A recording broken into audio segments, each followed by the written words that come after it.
할렐루야, 할렐루야. 오늘도 이 아주 귀한 예배의 자리에 나온 우리 성남 가족들, 지난주에 명절이었죠. 명절을 이제 지나고 새로운 2월이 시작되었는데 우리의 모든 걸음들, 또 행하는 모든 일들, 또 우리의 가정들, 우리의 자녀들의 모든 삶에 풍성한 하나님의 은혜가 늘 함께하여 주시기를 주님의 이름으로 축복합니다. 저희가 작년에 희년을 맞이해서 우리 교회가 어떤 교회, 어떤 가치를 가지고 가야 되는가에 대한 그 말씀을 중심으로 해서 사도행전에 있는 말씀들을 함께 나누었습니다. 13장까지 저희가 나누었는데 새해가 시작되면서 대림절 그리고 새해 하면서 그 말씀들을 이제 중간에 좀 놓고 다른 말씀들을 나누었죠.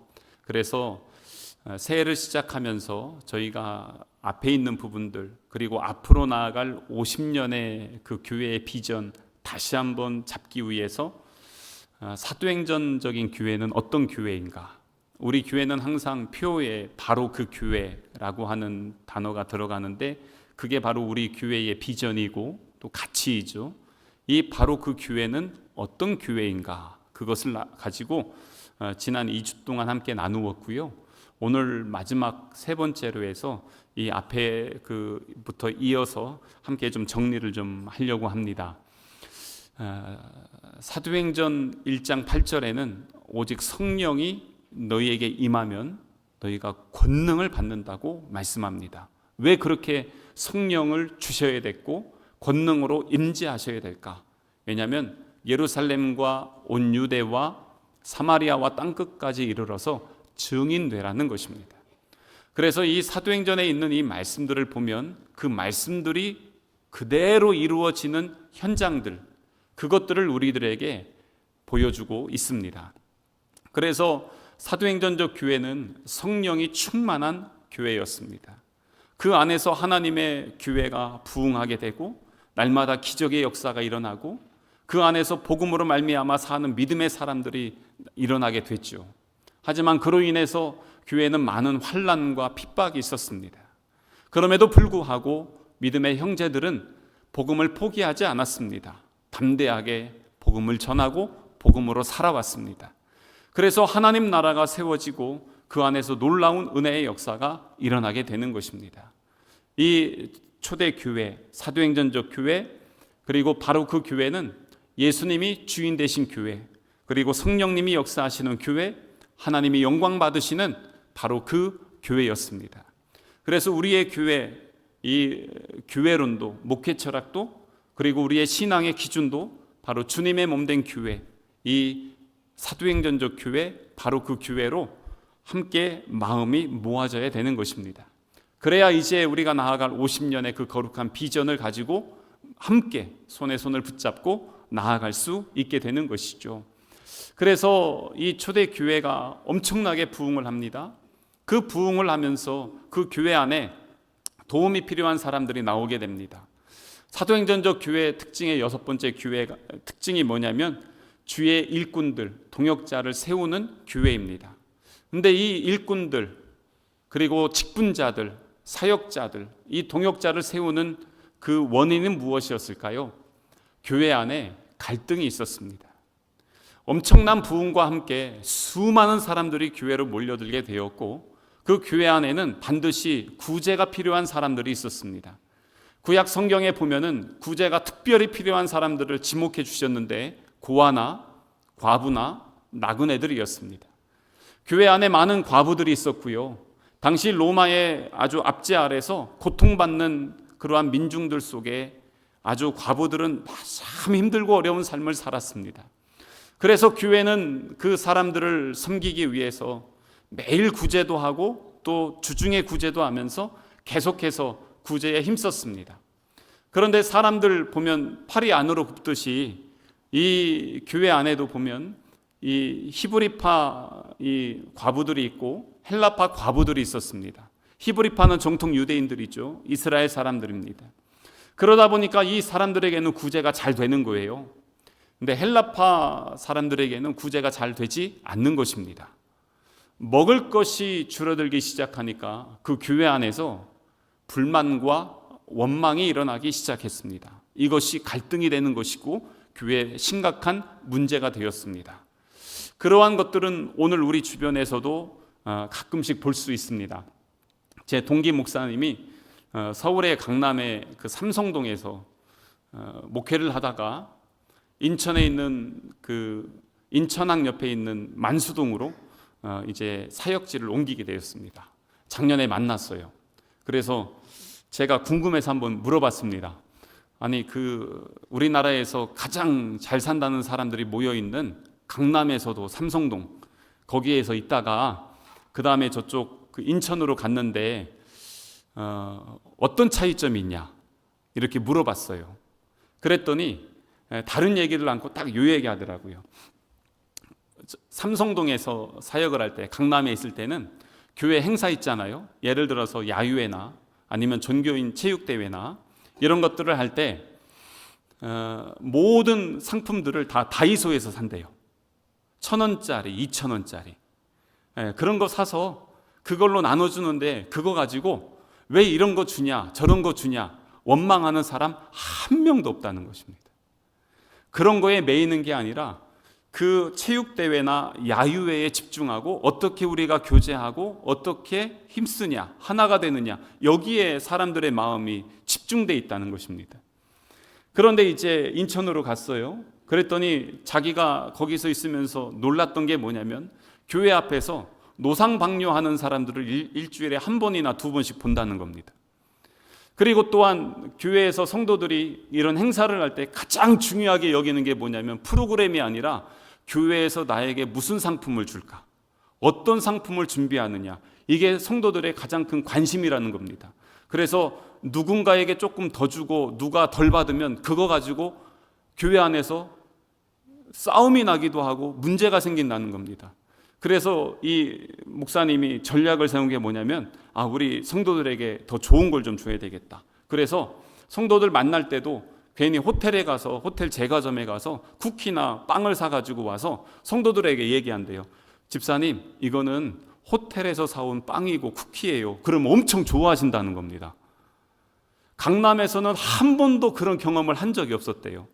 그런데 그 동네에 가서는 유독 무엇을 먹을까, 무엇을 입을까, 어떤 걸 교회에서 주냐, 요거에 관심이 많다는 겁니다.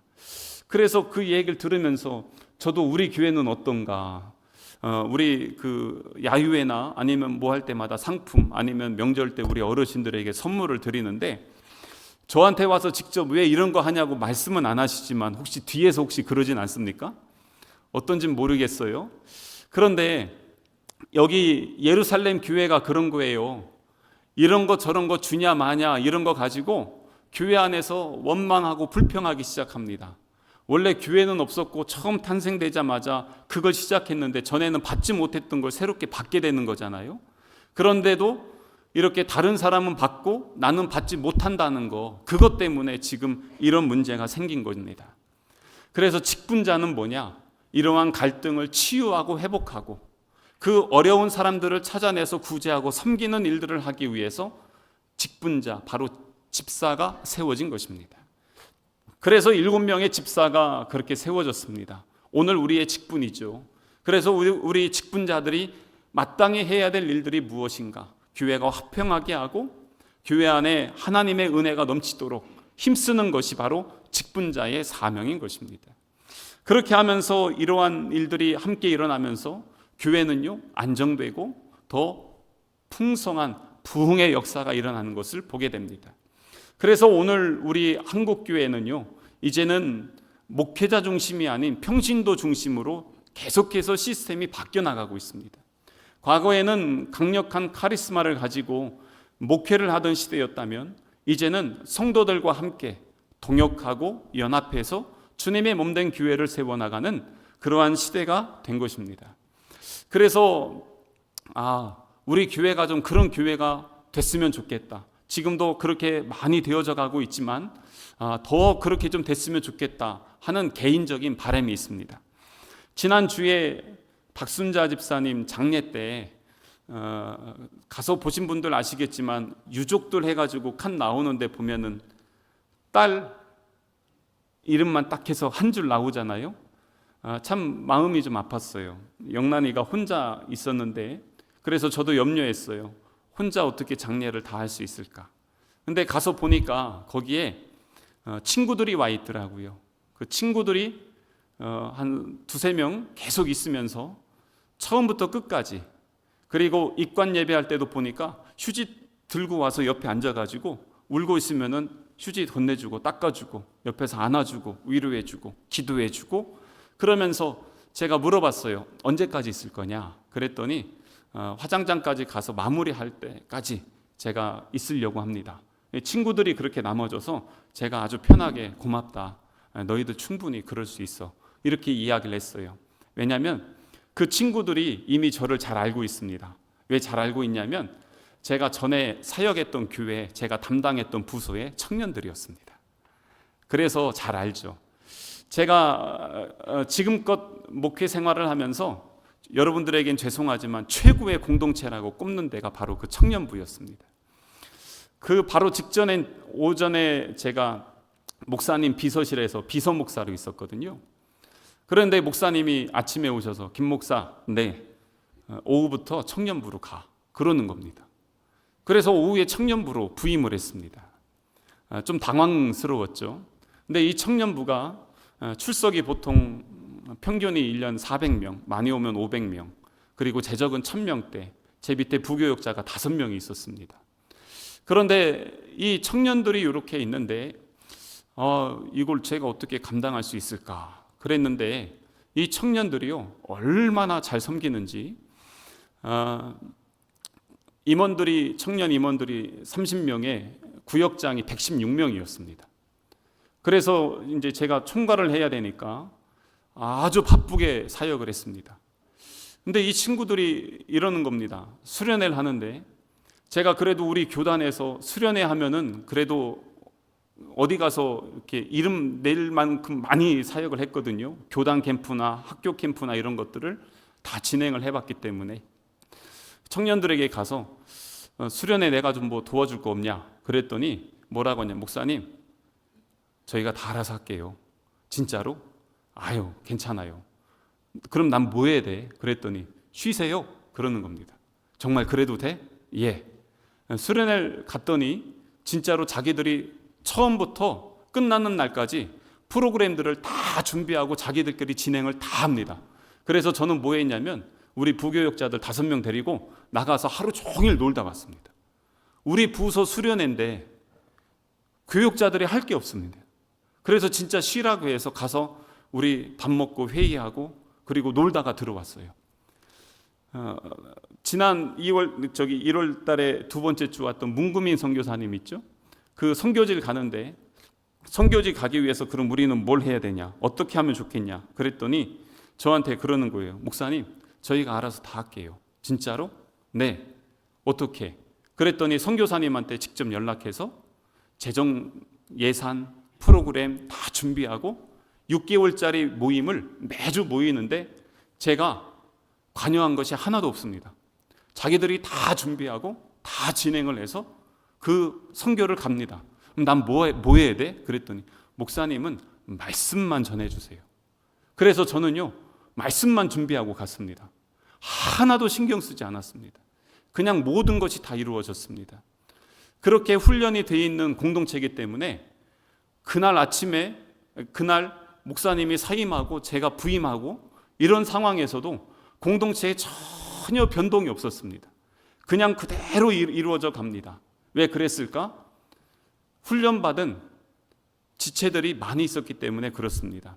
구역장 116명은요 제자훈련과 사역훈련을 다 마쳐야 되고, 그리고 거기에서 또 그 다음 훈련의 모든 과정들을 거쳐야 임원이 될 수 있습니다. 교사가 100명이 넘었고요. 그리고 또한 이 성가대도 한 40-50명이 됐는데 그럼에도 공동체가 운영되는데 전혀 어려움이 없었습니다. 제가 그래서 너무 편하게 신방을 하는데 어떻게 하냐면, 목사님 스케줄 어떻게 되세요? 내가 이때 비는데 그럼 목사님 이때 누구 만나주세요. 자기들이 제 신방 스케줄을 다 잡아줍니다. 그런데 가끔씩 보면 청년인데도 저보다 나이가 많은 청년들이 있습니다. 40대. 근데 이 40대 중반에 이 히스테리를 부리는 청년들이 있으면 어떻게 하냐면 임원들이 같이 들어와 줍니다. 그리고 커버해 줍니다. 그러면서 신방을 할 수 있게끔 다 도와줍니다. 야, 그래서 참 놀랍다. 청년들이 이렇게 한다는 것이 쉽지 않은데, 그래서 지금도 그때 그 친구에게도 그랬어요. 아, 지금도 그렇게 하고 있지? 네. 그래서 여기 장례식장에 와서도 같이 돌아가면서 그렇게 도와주는 겁니다. 아, 그래서 너무 감사하다. 우리 교회가 지금 많이 성장하고 성숙해가고 있는 것을 제가 외부에 나가서 많이 자랑하고 있습니다. 근데 개인적인 소망은 그럼에도 하나님께서 기뻐하시는 교회, 평신도들이 역동적으로 일하는 교회, 그래서 우리에게는 직분을 주셨고 각 위원회가 있습니다. 위원장이 있고 또 거기에 각 팀별로 팀장들이 계시고 그 위원들이 계십니다. 그것이 바로 주님께서 우리에게 맡겨주신 사명인 것입니다. 초대교회 이 7집사를 통해서 교회는 안정되고 사도들은 오로지 기도하고 말씀을 전하는데 전념할 수 있었기 때문에 하나님의 놀라운 부흥을 경험할 수 있었던 것입니다. 그러면서 이 교회가 성장하는 중에 안타까운 사건이 일어나죠. 바로 사도행전 7장에 스데반 집사님의 순교의 사건입니다. 여러분들 이미 많이 들어서 잘 알죠. 최초의 순교자 스데반 집사님. 근데 제가 오늘 아침에 이 스데반 집사님을 다시 한번 묵상하면서 제게 그런 질문이 떠올랐어요. 첫 번째는 뭐냐면, 나는 복음에 담대함이 있는가? 왜 순교했습니까? 부활의 신앙이 있었기 때문입니다. 예수님을 만나고 그 예수님이 내 안에 살아 역사하심을, 그래서 이 부활의 신앙으로 말미암아서 담대하게 복음을 증거했을 때 이러한 아픔의 사건이 있었던 것입니다. 그래서 한번 질문해 봤어요. 복음에 담대함이 있는가? 부활 신앙에 대한 확신이 있는가? 여러분 어떻습니까? 우리가 이 시대에 순교자는 없지만 우리 한국엔 없잖아요. 예수 믿는다고 죽진 않잖아요. 하지만 그러한 순교의 신앙은 있냐는 것이에요. 복음에 담대함이 있냐? 부활의 신앙으로 우리는 단단하게 무장되어져 있냐는 것입니다. 두 번째 질문은 뭐냐면, 지금 하나님의 나라를 경험하고 있는가? 이 스데반 집사님은 그 어려운 환경 속에서, 상황 속에서 타협하지 않고 담대하게 복음을 외쳤습니다. 그 이유는 무엇입니까? 지금 내가 살아도 주를 위해서 살고, 지금 내가 죽어도 주를 위해서 죽는다. 내가 사나 죽으나 나는 주님의 것이고, 주님이 나를 부르시면 나는 하나님 나라 아버지 품에 들어갈 것을 확신하였기 때문에, 그렇기 때문에 그 자리에서 담대하게 하나님의 복음을 선포할 수 있었던 것입니다. 그래서 다시 한번 물어봤어요. 나는 지금 이 땅에서 하나님 나라를 누리고 있는가? 이 땅에서 누리는 하나님의 나라는 장차 부르실 하나님의 나라와 함께 연결이 되어 있는 것이죠. 그렇기 때문에 스데반 집사님의 그 순교를 통해서 우리 예수님이 순교 당할 때 하나님 보좌 우편에 앉아 계시다가 일어나시잖아요. 서 계신 걸 본다. 스데반 집사님이 그렇게 고백을 하잖아요. 주님이 환영하여 주시는 것입니다. 너의 그 눈물과 신앙, 그 믿음의 고백을 내가 받았다. 인정해 주시는 것입니다. 그래서 믿음의 이 선진들의 순교를 통해서 하나님의 교회가 세워집니다. 교회의 꽃은요, 순교와 선교입니다. 이걸 통해서 계속해서 하나님 나라가 세워지고 하나님의 나라가 확정되어져 가는 것을 볼 수가 있습니다. 사도 바울도 로마 광장에서 67년에 순교를 당했습니다. 베드로도 로마 광장에서 거꾸로 매단 십자가에 순교를 당했습니다. 그의 동생 안드레는 저 복음을 들고 계속 끝까지 가서 영국 그 위에 스코틀랜드 있잖아요. 스코틀랜드 국기가 보면 X자 십자가거든요.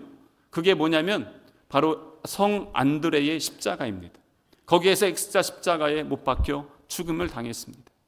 수많은 믿음의 사람들이 순교를 당했고 그 복음이 흘러서 우리에게까지 온 것입니다. 그래서 우리나라 어떻습니까? 그 대동강에서 토마스 선교사님이 그 젊은 나이에 복음을 들고 왔다가 우리나라 관군들에게 잡혀서 배는 불타고 도망가면서 죽기 직전의 그 상황에 성경책을 막 던졌습니다. 근데 그 성경책을 받아본 사람들이 그것을 보고 예수님을 믿기 시작했습니다. 선교사님이 들어왔을 때 기록을 보면 이미 우리 한국에 교회가 있었다는 겁니다. 믿는 사람이 있었다는 것이에요. 그런 은혜의 역사가 있는 곳이 우리 한국의 역사입니다. 이렇게 순교의 신앙을 가지고 살았던 수많은 사람들, 그래서 우리 동네나 여기 주변에 보면요, 순교지들이 많이 있습니다. 우리 한국에 보면 그런 순교의 신앙들을 가진 믿음의 선진들이 그렇게 많은 것을 볼 수가 있습니다. 그래서 우리 한국 교회가 뿌리 내리고 부흥할 수 있었던 것이죠. 근데 지금 이 시대에 진짜 중요한 것은 그 순교의 신앙을 갖고 내가 믿음 생활을 하고 있느냐라는 것입니다.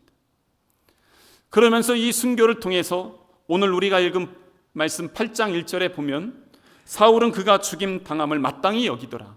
그가 누굽니까? 스데반 집사님입니다. 그래서 그날 어떻게 됐어요? 예루살렘에 있는 교회에 큰 박해가 있었다는 것입니다. 사도 외에는 다 유대와 사마리아 모든 땅으로 흩어지게 되었습니다. 순교가 아니었으면 흩어지지 않았는데 순교로 인한 박해로 말미암아 흩어지게 되었습니다. 이래서 사도행전 1장 8절에서 말씀하는 예루살렘과 온 유대, 오늘 유대죠, 1절에 그 다음에 사마리아까지 복음이 확장되어지는 것을 기록해 주고 있습니다. 그래서 4절에 보세요. 그 흩어진 사람들이 두루 다니며 복음의 말씀을 전하고 있습니다. 흩어진 사람들, 박해를 피해서 흩어졌는데 숨어 지내는 것이 아니라 자기들이 가는 그곳에서 복음을 전하고 있습니다. 여전히 복음의 담대함이 있고 그리고 순교의 신앙을 가지고 복음을 증거하고 있습니다. 그래서 5절에 보면 빌립이 사마리아 성에 내려가 그리스도를 백성에게 전파하고 있습니다. 빌립은 아까 말씀드린 그 7명 집사 중에 한 분인데 이분도 흩어지게 됐어요.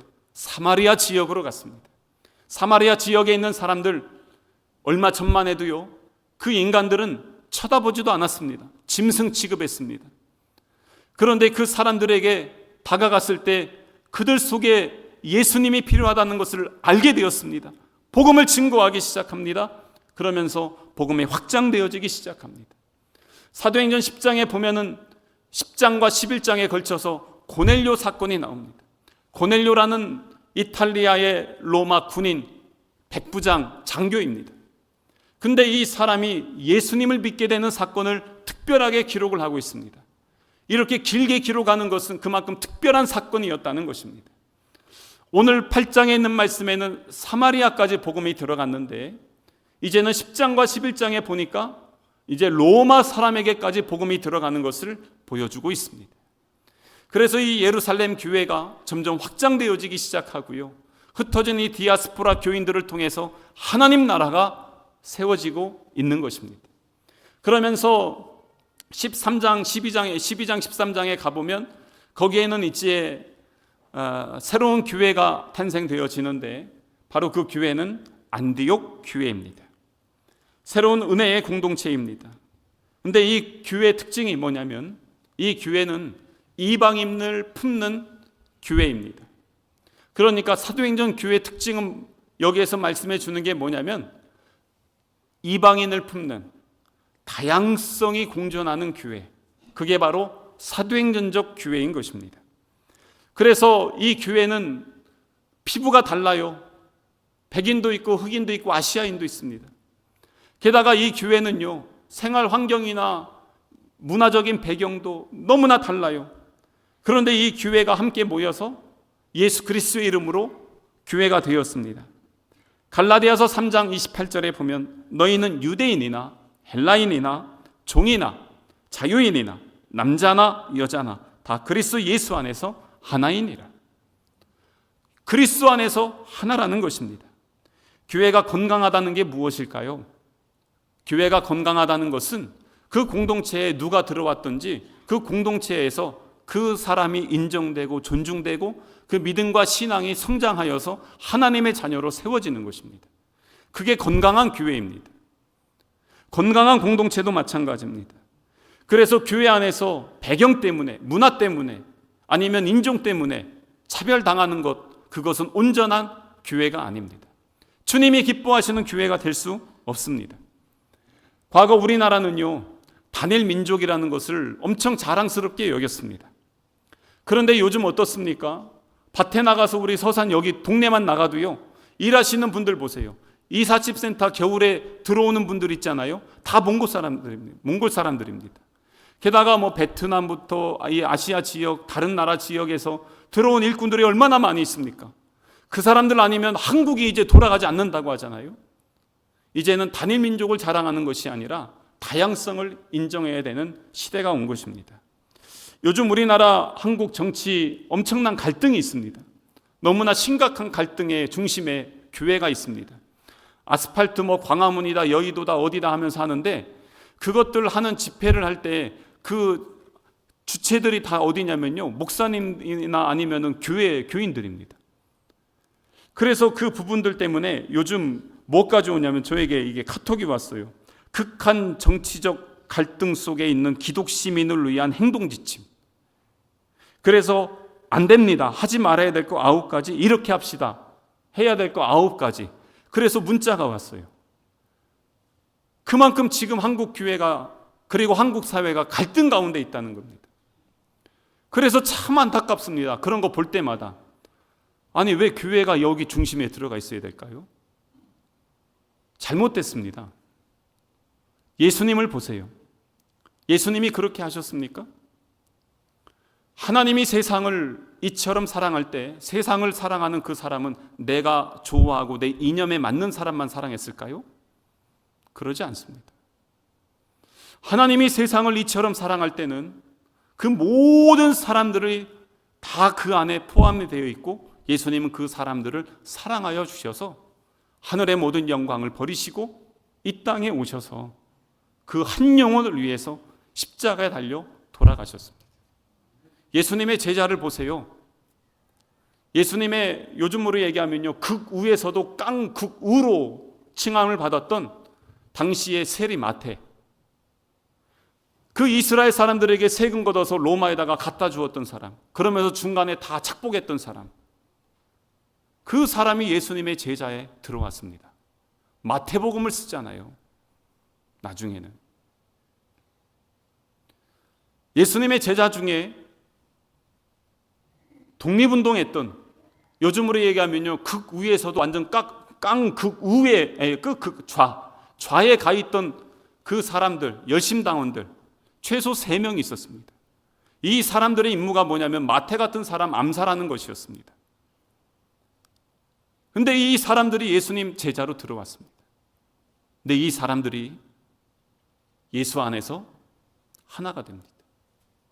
사도행전 우리가 앞에 말씀 볼 때 이 사람들이요, 함께 서서 함께 복음을 외칩니다.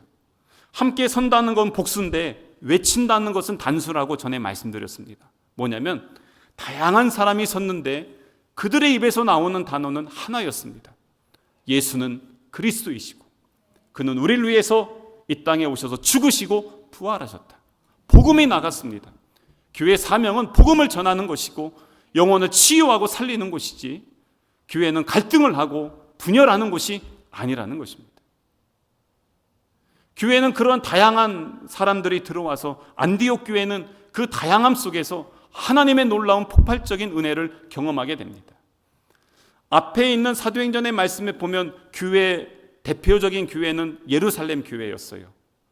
근데 예루살렘의 교회의 이 불꽃이 어디로 옮겨가냐면 안디옥 교회로 옮겨갑니다. 왜 하나님께서 예루살렘 교회를 사용하지 않고 안디옥 교회를 사용하셨을까요? 예루살렘 교회는 자기들끼리만 모였습니다. 다양성 인정하지 않았습니다. 그렇기 때문에 하나님께서 촛대를 옮기셨습니다. 안디옥 교회로. 그래서 이 안디옥 교회가 하나님의 복음의 역사를 이루기 시작합니다. 그래서 이 교회의 담임 목사가 바나바고 함께 동역했던 사역자가 바울이었잖아요. 그런데 이 두 사람을 안디옥 교회가 선교사로 파송하는 것입니다. 어떻게 이럴 수가 있을까요? 두 사람이 나가도 교회는 교회대로 그대로 공존되고 오히려 더 이 두 사람들을 통해서 하나님의 나라가 확장되어지는 것입니다. 그래서 사도행전 13장부터 28장까지의 말씀을 보면 교회는 계속해서 확장되어지는 역사를 기록해 주고 있습니다. 그래서 우리는 앞으로 이 하나님의 복음이 어떻게 세워지고 확장되어지는지 13장부터 저희가 다음 주에 이제 보게 될 것인데, 이러한 하나님의 역사, 그래서 중앙아시아 지역에 이젠 성령의 인도함을 따라 유럽 지역에 복음이 들어가고 확장되어지는 그 역사들을 보게 됩니다. 예루살렘 교회는 분명한 한계가 있었습니다. 다양성이 없었습니다. 하지만 안디옥 교회에는요, 그 모든 사람들이 누가 들어와도 그 안에서 하나님의 부흥의 역사를 경험할 수 있었습니다. 교회사를 볼 때 교회 중심의 축이요, 어떻게 옮겨지냐면 복음을 전하고 선교하는 교회들을 통해서 하나님께서 그 교회를 사용하시고 그 교회를 통해서 하나님이 영광 받으십니다. 심지어는 예루살렘 교회까지도 나중에는 안디옥 교회 구제 헌금 받아요. 선교 헌금 받아요. 안디옥 교회가 그렇게 부흥했어요. 성장하고요. 왜 그럴 수 있었습니까? 다양성이 있어야 되고요, 선교적 사명을 감당해야 되는 것입니다. 그래서 이러한 역사를 통해서 하나님의 나라가 확장되어지는 그러한 거룩한 역사들, 사도행전적 교회는 선교하는 교회입니다. 그래서 사도행전 1장 8절에 오직 성령이 너희에게 임하시면 너희가 권능을 받고, 그래서 예루살렘과 온 유대와, 예루살렘 교회는 여기까지 했고요, 그 다음에 사마리아와 땅끝까지, 이걸 안디옥 교회가 하는 것입니다. 그래서 증인되는 거예요. 선교적 사명을 감당하는 것, 그게 바로 그 교회, 사도행전적 교회의 가치인 것입니다. 그래서 우리 교회가 이 선교적 사명을 감당해야 됩니다. 그래서 우리 하나님 나라를 세워야 되고 하나님 나라를 계속해서 확장해야 됩니다. 하지만 늘 말씀드리듯이 해외에만 선교지가 있는 게 아니고요, 우리 자녀가 선교지일 수 있고요, 우리 가정이 선교지일 수 있습니다. 내 삶의 현장이 선교지인 것입니다. 그런 선교적인 사명을 가지고 우리의 삶의 자리에서 하나님의 나라, 하나님의 복음을 세울 때 하나님은 그 모든 것을 기쁘게 받아주시는 것입니다. 사도행전 28장이 끝이 나는데, 사도행전 28장은 마침표로 끝나는 게 아니라 쉼표로 끝나요. 그건 뭘 얘기하냐면 그 뒤에 이어서 계속해서 하나님의 역사가 이루어져 가고 있었다는 것입니다. 그래서 우리 한국교회에 계속해서 있었던 부흥운동 중에 하나가 액츠 29였습니다. 액츠는 영어로 사도행전인데 사도행전 28장이 아니라 29장을 써 내려가자는 것이에요. 이러한 사도행전 28장 이어서 29장을 쓰는 수많은 사람들을 통해서 복음이 우리들에게 왔고요, 이제 우리는 이 복음을 흘려 보내야 되는 것입니다. 그래서 이 사도행전적 교회를 한번 정리를 하자면, 성령으로 충만한 교회, 예수의 삶을 살아가는 교회, 날마다 기적이 일어나는 교회, 고난 속에서도 복음을 전하는 교회, 아나니아와 삽비라 거룩함과 정직함을 추구하는 교회, 주의 일꾼을 세우고 동역자와 함께 세워나가는 교회, 순교 영성을 가지고 살아가는 교회, 이방인을 품는 다양성이 있는 교회, 땅끝까지 선교하는 교회, 그게 바로 사도행전적 교회이고 우리 성남교회 가져야 될 비전이며 가치인 것입니다. 우리 교회가 지나온 50년 하나님의 은혜로 여기까지 왔어요. 나이 50이면요 이제 어느 정도 먹을 만큼 먹었습니다. 이제는 새로운 50년을 향해 나아가게 될 것입니다. 나아가는 그 걸음에 하나님이 주신 거룩한 비전을 품고 손에 손을 붙잡고 주님이 보여주신 거룩한 비전을 향해서 뒤를 돌아보지 않고 두려움에 빠지지 않고 담대하게 함께 주님의 역사를 이루어 나가는 그런 우리 성남교회, 우리 모든 성남 가족 되시기를, 내가 주님의 교회입니다, 내가 성남교회입니다, 그러한 마음으로 함께 나아가는 우리 모든 주의 자녀 되시기를 주님의 이름으로 축복합니다.